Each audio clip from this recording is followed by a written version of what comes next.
नमस्कार। खेलकुद सम्बन्धी कार्यक्रममा म उपस्थित भएको छु एकजना अतिथि लिएर। हामीले हाम्रो यो कार्यक्रममा नेपालको खेलकुद सम्बन्धमा चर्चा गर्दै आइरहेका छौँ। यसै सिलसिलामा आज हामी ताइक्वान्डो खेल सम्बन्धमा चर्चा गर्न गइरहेका छौँ। नेपाली ताइक्वान्डो खेलाडीहरूले विभिन्न अन्तर्राष्ट्रिय जगतमा भएका विभिन्न प्रतियोगिताहरूमा उपाधि हासिल गरेर मुलुकको छवि जाजल्यमान बनाउँदै आएका छन्। यसै क्रममा एकजना पूर्व खेलाडी तथा हालका प्रशिक्षकलाई लिएर हामी आज हाम्रो स्टुडियोमा उपस्थित भएका छौँ। उहाँले मुलुकको छवि उच्च बनाउन विभिन्न अन्तर्राष्ट्रिय प्रतिस्पर्धाहरूमा मुलुकलाई उपाधि दिलाउनु भएको छ। उहाँ हुनुहुन्छ राष्ट्र राई। कार्यक्रममा तपाईलाई स्वागत छ। नमस्कार। सर्वप्रथम म राष्ट्र राईको परिचय यहाँलाई गराउँदैछु। उहाँ ताइक्वान्डो प्रशिक्षक हुनुहुन्छ। सन् 1982 मा उहाँले कराते खेलबाट आफ्नो खेल जीवन सुरु गर्नुभएको थियो र उहाँ 1984 मा ताइक्वान्डो खेलमा प्रवेश गर्नुभयो र उहाँ 4 पटक माफ गर्नुहोला, उहाँ 5 पटक हङकङ च्याम्पियन बन्नुभयो भने उहाँ सन् 1988 मा बेलायतमा फ्रीस्टाइल च्याम्पियनसिपमा समेत सहभागी हुनुभई पदक विजेता बन्नुभएको थियो भने उहाँले यो आइटिएफ विश्व च्याम्पियनसिपमा पनि कांस्य पदक प्राप्त गर्नुभएको थियो। उहाँ बेलायतमा रहेको सगरमाथा ताइक्वान्डो डोजाङको संस्थापक हुनुहुन्छ, जुन डोजाङ अन्तर्गत अहिले बेलायतमा विभिन्न 14वटा क्लब सञ्चालन भइरहेको छ।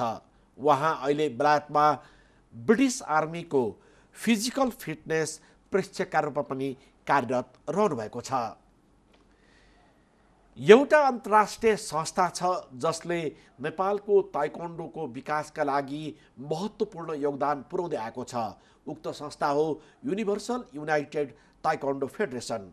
उक्त संस्थाको उहाँ बोर्ड अफ डाइरेक्टर पनि हुनुहुन्छ। कार्यक्रममा म आफ्नो पहिलो जिज्ञासा यहाँसँग राख्दैछु, तपाईको खेल जीवन कसरी सुरु भयो? धन्यवाद राजु सर। मेरो खेल जीवन मेरो बाल्यकालदेखि नै भएको। जब मैले ब्रुसलीको, अवश्य सबै मार्सल आर्टिस्टलाई ब्रुसलीको ठुलो इन्फ्लुएन्स परेको थियो, अनि त्यही क्रममा मैले ब्रुसलीको चाहिँ फिल्म त हेर्नु पाउँदैन थिएँ, तर कहानीहरू सुनेर त्यसरी म इन्फ्लुएन्स भएको हो, त्यसरी स्टार्ट गरेको हो। आफै सिक्थेँ, ब्रुसलीको कहानी सुनेर उसको मैले कपी गर्नु खोज्थेँ। तर पछि 1982 मा जब थानेश्वर गुरु, महागुरु करातेको, उहाँले धरानमा आएर चाहिँ कराते सुरु गर्नुभयो। त्यहाँदेखि चाहिँ मैले फर्स्ट चाहिँ मैले सितुरो कराते उहाँ गुरुबाट चाहिँ सिक्नु सुरु गरेको। तपाईले यो विभिन्न अन्तर्राष्ट्रिय प्रतिस्पर्धाहरूमा समेत उपाधि प्राप्त गर्नुभएको छ। तपाईले खेल्नुभएका मुख्य अन्तर्राष्ट्रिय प्रतिस्पर्धाहरू के थिए? मैले सुरुमा फर्स्ट जब म भर्ती भएर गएँ 1983 मा, बाइ द वे म ब्रिटिस आर्मीको लाउरी हो, रिटायर्ड। 83 मा भर्ती भएपछि मैले 84 मा हङकङ च्याम्पियनसिप खेल्यो। त्यतिखेर म हार्यो फर्स्ट इयर। त्यसपछि म 85 मा खेलेँ, त्यसपछि मैले जितेँ। त्यसपछि म नेपाल छुट्टीमा 1986 मा आउँदाखेरि चाहिँ मैले वीरगन्जमा फर्स्ट नेसनल गेम खेलेँ। त्यसमा मैले सफल लिन सकिनँ, किनभने म आफ्नै गुरुसँग पढेँ। अनि गुरुसँग पढेपछि जुन गुरुले मलाई कराते सिकाउनु भएको थियो उहाँ मुकेश साके हुनुहुन्थ्यो। अनि उहाँसँग म पढ्ने साथ मलाई अलिकता आफैलाई डोमिनेट, आफैलाई भनौँ न भने जस्तो मैले चाहिँ अब मोरल्ली मैले आफैलाई चाहिँ पुस गर्न सकिनँ। त्यही भएर मैले हार स्वीकार गर्नु पऱ्यो। त्यसपछि मैले लगातार हङकङमा मैले 5 time Hong Kong champion, national champion जितेँ। अनि त्यसपछि मैले बेलायतमा फ्री स्टाइल भनेको चाहिँ जुनै पनि मार्सल आर्ट्सलाई चाहिँ उनीहरूले कस्तो चाहिँ फ्री स्टाइल भन्ने प्रतिस्पर्धा? त्यो चाहिँ तपाईँको लातले पनि हान्नु पाउँछ, बक्सिङले पनि हान्नु पाउँछ, पछाड्नु पनि पाउँछ, त्यो सबै फ्री स्टाइल हो। अहिले चाहिँ भिन्दै भर्जनमा भएको छ, तर त्यो समयमा चाहिँ हाम्रो वेट क्याटेगोरी पनि थिएन। ब्ल्याक बेल्ट भएपछि सबै खेल्नु पाउने त्यो सिस्टम थियो। त्यसमा चाहिँ मैले बेस्ट फाइटर पनि जितेँ। अनि मैले मेरो मेन गेम पनि जितेँ। अनि त्यसपछि मैले इन्भाइटेसन इन्टरनेसनलहरू धेरै गेमहरू खेल्यो, त्यसमा जित्यो। त्यसपछि मैले विशेष मेरो डेब्यू चाहिँ 2007 को ITF वर्ल्ड च्याम्पियनसिपमा मैले नेपालको तर्फबाट ब्रोन्ज मेडल जित्ने सफल भयो। यो अहिले हामीले दृश्य देखाइरहेका छौँ, यो कहाँको के दृश्य हो? यो चाहिँ क्याट्रिक ग्यारिजन भन्छ। यो चाहिँ जति पनि हाम्रो नयाँ ब्रिटिस आर्मीमा भर्ती भएर जाने भाइहरू, यो चाहिँ त्यहाँको ट्रेनिङ क्याम्प हो, ट्रेनिङ सेन्टर, जहाँ चाहिँ उहाँहरूलाई चाहिँ ताइक्वान्डो प्लस खुकुरीको प्रशिक्षण गरिन्छ।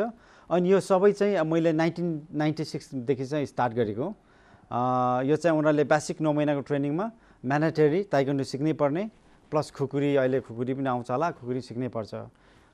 यी सहभागीहरू नेपाली हुनुहुन्छ कि अथवा अन्य देशका नागरिकहरूले पनि यो प्रशिक्षण लिइरहनु भएको छ? यो चाहिँ अहिले चाहिँ सबै नेपाली मात्रै हुन् यहाँनिर। तपाईँको यसमा चाहिँ गोराहरू कुनै पनि हुँदैन ट्रेनिङको प्याकेजमा। यहाँ चाहिँ हाम्रो टोटल्ली नेपाली मात्रै हुन्छ। अनि यो चाहिँ अहिले जुन गरिदिएको भिडियो चाहिँ यो टेस्टको समयको हो। यो दृश्य चाहिँ हाम्रो यो युकेमा जुन रेफ्री सेमिनार भएको थियो त्यतिखेरको। अनि यो चाहिँ हाम्रो त्यही गुरुहरू, यो चाहिँ टेस्टको बेला हो। तपाईँलाई चाहिँ वहाँनिर चाहिँ 9 महिनापछि चाहिँ बिचमा अब यो उनीहरूको टेस्ट हुन्छ। त्यो टेस्ट क्रममा चाहिँ उनीहरूलाई चाहिँ जब टेस्ट पास भइसकेपछि चाहिँ अनि के भनाइ छ भने अनि चाहिँ उनीहरूले हाम्रो खुकुरी भिड्नु पाउने भन्ने चाहिँ भनाइ छ।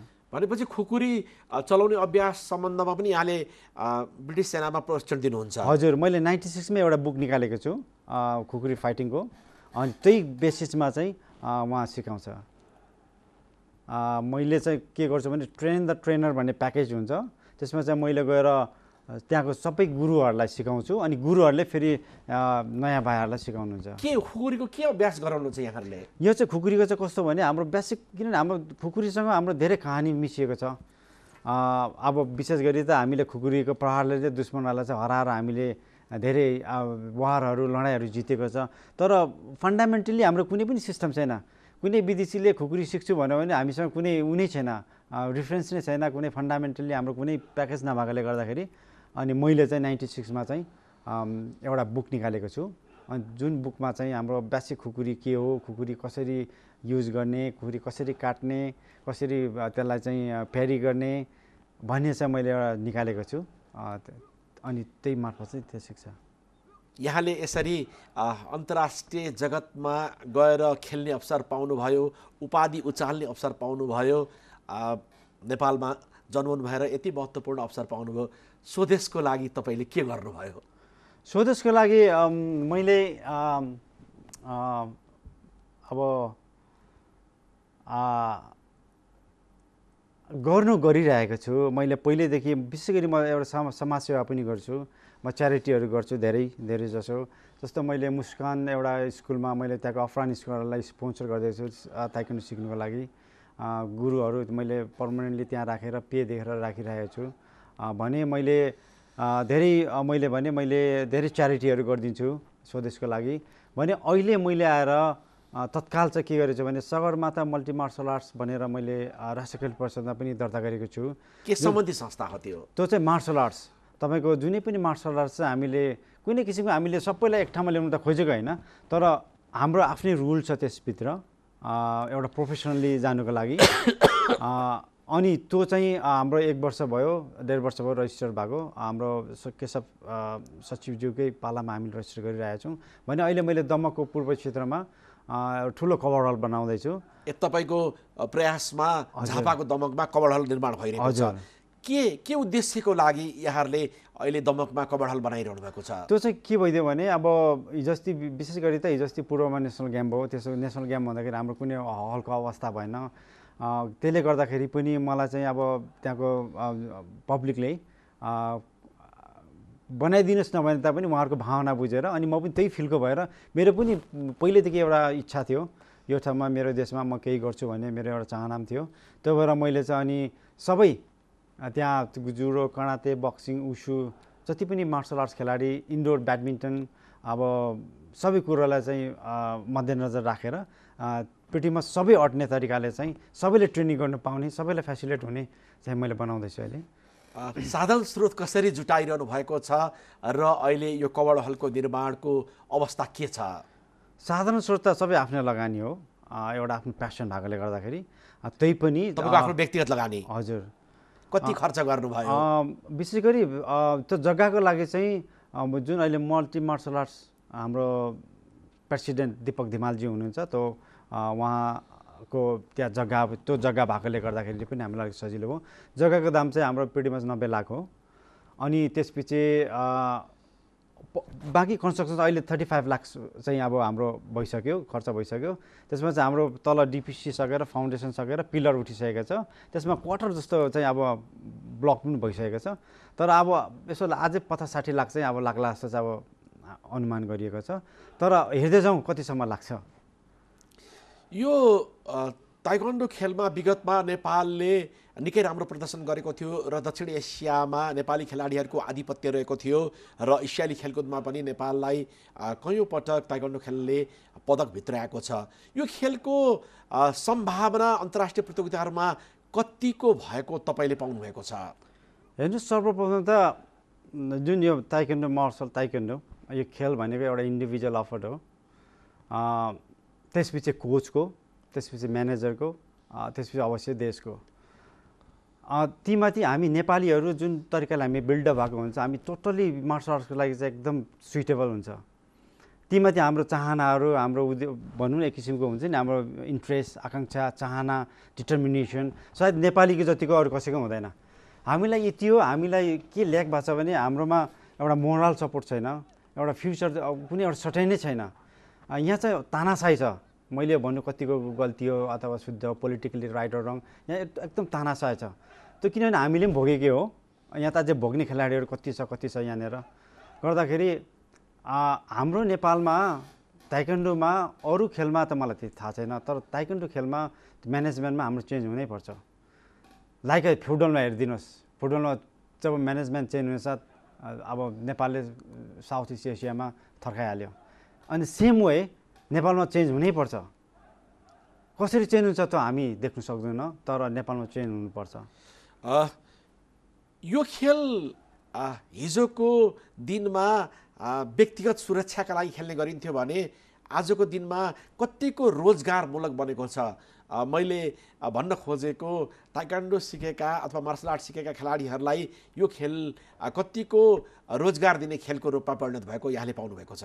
हजुर, यो कस्तो भने सुरुमा त हाम्रो विशेष गरी विदेशतिर चाहिँ आत्मरक्षा, सेल्फ डिफेन्स अनि बडी एउटा डिसिप्लिनको लागि एउटा मेन्टल्ली फिजिकली एजुकेट गर्नको लागि चाहिँ विदेशतिर गरिन्छ। त्यो चाहिँ ठाउँअनुसार मैले पाएको छु। जस्तो हाम्रो नेपालमा अहिले के हुन्छ भने जस्तो हङकङतिर इम्प्लोइमेन्टको लागि हुन्छ, तपाईँको हङकङमा चाहिँ ब्ल्याक बेल्ट हुने साथ बडीगार्ड हुने भने हाम्रो नेपालमा पनि विशेष गरी मैले बुझेअनुसार चाहिँ ताइक्वान्डोमा लाग्दाखेरि विदेशतिर खेल्नु जानु पाउने एउटा पर्सपेक्ट उनीहरूले पाउँछ। अनि विशेष गरी मार्सल आर्ट्समा चाहिँ हामीले के सोच्नुपर्छ भने न त मेडलको लागि हामीले सिकिन्छ, न त कुनै इम्प्लोइमेन्टको लागि, न त कसैको बडीगार्डको लागि हामीले सिक्ने नै होइन। यो इन फर्स्ट प्लेस यो चाहिँ टोटली आफ्नो पर्सनल सेल्फ डिफेन्स, आफ्नो पर्सनल मनोबल बढाउनलाई, आफ्नो स्वास्थ्य राम्रो बनाउनलाई खेल्ने खेल हो। यसले टिमवर्कको वृद्धि गर्छ, आफ्नो आत्मरक्षा मात्र नभएर आफ्नो पर्सनल डिसिप्लिनको लागि पनि, सेल्फ रेस्पेक्टको लागि पनि यसले चाहिँ मद्दत गर्छ। सुरुमा हामीले त भावना लिनु पर्यो, पछि मेडल जित्ने भनेको त एउटा ब्युटी मात्रै हो। नेपालमा यहाँ 100,000 खेलाडीहरू छन्, सबैले गोल्ड मेडल जित्दैन भने हामीले त्यो अनुसारले बुझ्नु पर्यो। हाम्रो चाहिँ कस्तो भने त्यो किसिमको हामीले हाम्रो बच्चाहरूलाई त्यो किसिमको हामीले मेन्टालिटी सेट गरिदियो भने उनीहरू भोलि मेडल जित्नु पाएन भने, बाहिर जानु पाएन भने उनीहरू असक्षम सम्झिन्छ आफैलाई। त्यसले गर्दाखेरि यो चाहिँ मेडल जित्ने, बाहिर गएर इम्प्लोइमेन्ट पाउने चाहिँ हुँदै होइन। यो विगतमा विदेशमा रहनुभएका विभिन्न नेपाली खेलाडीहरूले नेपालको झन्डा बोकेर विभिन्न अन्तर्राष्ट्रिय प्रतिस्पर्धामा भाग लिनुभएको थियो। तपाईँ स्वयंले पनि विभिन्न अन्तर्राष्ट्रिय प्रतियोगितामा नेपालको झन्डा बोकेर भाग लिनु भएको थियो। अहिले के छ विदेशमा रहेका खेलाडीहरूको नेपालको तर्फबाट खेल्ने सम्भावना कतिको छ र यसमा राष्ट्रिय खेलकुद परिषदको अथवा नेपाल ओलम्पिक कमिटीको भूमिका के हुनुपर्छ जस्तो तपाईँलाई लाग्छ? यो त हेर्नुहोस्, मैले सायद 30 वर्ष भयो होला मैले नेपाल ताइक्वान्डो सङ्घसँग सहकार्य गर्नु खोजेको। मेरो ठुलो योगदान छ। म यहीँबाट पनि भन्छु, नेपाल ताइक्वान्डोसँग मेरो ठुलो योगदान छ। मैले जुन रिलेसन राख्न खोजेको योगदान, मैले यहाँ आएर कुनै नेपाल रिप्रेजेन्ट गरेर खेल्नु त पाइनँ, मेरो भाग्यले दिएन। त्यही पनि मैले ताइक्वान्डो सङ्घलाई केही मद्दत गर्नु सक्छु कि भनेर मैले धेरै गरेको छु। मैले यहाँ म बेसी त भन्न चाहन्न, राम्रो पनि हुन होला, तर यहाँ सुनिर बस्नु हुने, यदि उहाँले सुन्नु भएको छ भने अवश्य पनि उहाँले बुझ्नुहुन्छ होला। तर अहिलेसम्म हामीलाई कुनै पनि मान्यता दिएको छैन। अरू खेलमा दिएछ, स्विमिङमा दिएछ, तपाईँको बक्सिङमा एउटा लेडिजलाई दियो, स्विमिङमा हिजो अस्तिको लन्डनको ओलम्पिक्समा दियो गौरिका सिंह, हजुर, भने अरू जस्तो स्कसलाई दियो, हाम्रै लाउरे हो, त्यो मेरै भाइ हो, म चिन्छु। मैले ट्रेनिङ गराएको, स्कस त होइन तर फिजिकल ट्रेनिङ मैले गराएको।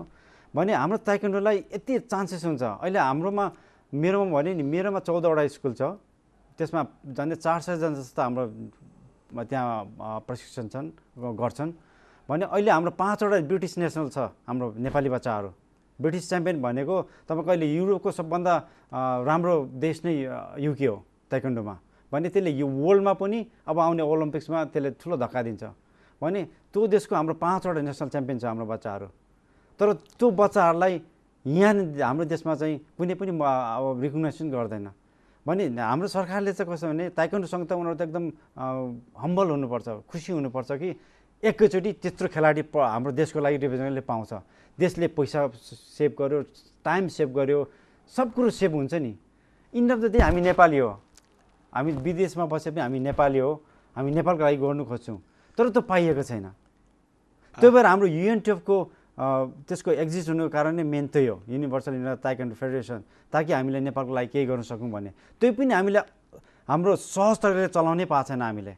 हाम्रो माग के छ भने ताइक्वान्डो सँगसँगै त्यसकै हातमा बसेर त्यसकै डाइरेक्सनमा 25% त्यसको डाइरेक्सनमा, किन 75 त हामी बाहिरकै हुनुपर्छ, हामी गर्छौँ भन्दाखेरि अझसम्म पनि यो कुरो मिल्नु भएको छैन। यहाँले विदेशमा रहेका खेलाडीहरूको कुरा गर्नुभयो र उहाँहरूको सम्भावनाको बारेमा पनि कुरा गर्नुभयो।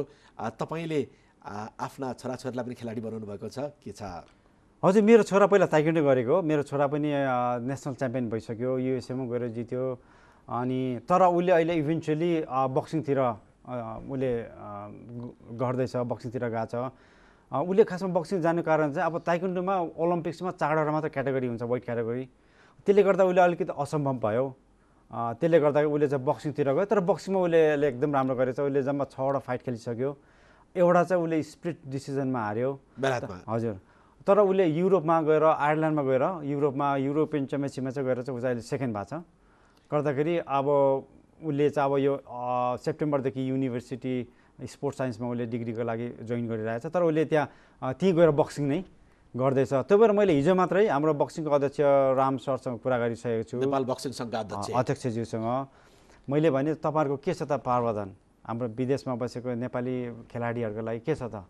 मेरो छोरा यस्तो छ, किनभने भोलि नेपालको लागि मेरो छोराले एसियन अथवा ओलम्पिक्स जहीँ पनि मेडल ल्याउँछ भने त नेपालको लागि ल्याउँछ, ब्रिटेनको लागि त होइन। मेरो प्रायोरिटी चाहिँ नेपालको लागि हो भनिरहेको छु। अनि उहाँले राष्ट्रजी यो एकदम इमोसनल कुरा हो, म गर्छु भन्नुभएको छ। हेरौँ अब कहाँसम्म पुग्छ सर। नेपालमा खेलाडीहरूको उत्पादन धेरै भयो। यो अन्तर्राष्ट्रिय प्रतिस्पर्धाहरूमा जज तथा रेफ्रीहरूको पनि ठुलो भूमिका हुने गर्दछ। के छ अवस्था अहिले नेपालमा खेलाडी उत्पादन भएसरै जज रेफ्रीहरूको उत्पादनको अवस्था के छ? हजुर, त्यो सबै यो इन्टरनेसनल रेफ्री हो। अब मैले सायद एगेन फेरि मैले गल्ती गरेको छैन, माफ दिनुपर्छ हजुरहरूले, श्रोताहरूले, गुरुहरू सबैले। नेपालमा हाम्रो प्रशिक्षकको तलब कति हुन्छ होला? आई डोन्ट नो, 15, 20, 25, 30 त्योभन्दा माथि छैन होला जस्तो लाग्छ। भने तपाईँको एउटा इन्टरनेसनल रेफ्री गर्नलाई 1.5 लाख पैसा लाग्छ फी। उहाँहरूलाई बस्नु पऱ्यो, खानु पऱ्यो, जानु पऱ्यो, त्यो पैसा कसले दिने? सरकारले दियो भने त सबैले गर्छ नि। अनि सरकार क्यापेबल पनि छ। नेपालमा अहिले सबभन्दा धेरै संसारमा सबैभन्दा खेलप्रेमी ताइक्वान्डो हो, सबैभन्दा धेरै पार्टिसिपेट गर्ने नेपालमा छ स्टुडेन्टहरू। अनि त्यो रेसियोमा पनि नेपाल क्यापेबल छ, सरकारले पनि मद्दत गर्छ। अनि ताइक्वान्डो सङ्घ सेल्फ क्यापेबल छ। तर ताइक्वान्डो सङ्घले सायद कोचप्रति, गुरुप्रति इन्भेस्ट गर्नु चाहन्न। प्रडक्ट गर्नु चाहना किनभने अहिले त यो ताइक्वान्डो त एकदम साइन्टिफिक गेम हो। यो कुनै बल म फास्ट छु बलियो छु भन्ने हुँदैन, टोटली साइन्टिफिक गेम। टाइम फ्याक्टरमा खेल्नुपर्छ, तपाईँको ब्रेन यति छिटो चल्नुपर्छ कि उसले आँखा झिम्काउनु पाउँदैन। मैले आँखा झिम गरेँ भने म नेक्स्टमा I could be on the flow होइन। गर्दाखेरि साइन्टिफिक गेम भएकोले गर्दाखेरि तपाईँको कोचहरूले पनि त्यही अनुसारले ट्रेनिङ गर्नु पऱ्यो, विदेशतिर जानु पऱ्यो, साइन्टिफिकली कोच गर्नु सिक्नु पऱ्यो, बडीको बायोमेकानिक जान्नु पऱ्यो, थुप्रो कुराहरू हुन्छ। न्युट्रिसनको बारेमा थाहा हुनु पऱ्यो, फिजिकल साइन्सको बारेमा थाहा हुनु पऱ्यो। अनि त्यो हाम्रो सायद नेपालको गुरुहरूलाई सबैलाई त्यो फेसिलिटेट गरेको छैन जस्तो लाग्छ हामीलाई। यदि त्यो गर्नु संस्था राज्यले त्यो गर्नु सक्यो भने भोलि नेपालमा ओलम्पिक्समा गोल्ड मेडल्स इजिली आउँछ। किनभने हाम्रो खेलाडी भाइहरू यति साह्रो डिटरमाइन्ड छ, यति साह्रो उनीहरू के भन्छ त्यसलाई, त्यो इगो चाहना छ। त्यो चाहनालाई चाहिँ पूर्ति गर्ने चाहिँ कोच र राज्यको चाहिँ ठुलो आवश्यक छ। राज्यले चाहिँ कोचहरूलाई गुरुहरूलाई चाहिँ फुल्ली क्वालिफाइड गर्नु पर्यो। किनभने हामी त बुढो जमानामा पो के खानु सकिन्छ, बुढो भइसकेपछि सकिँदैन।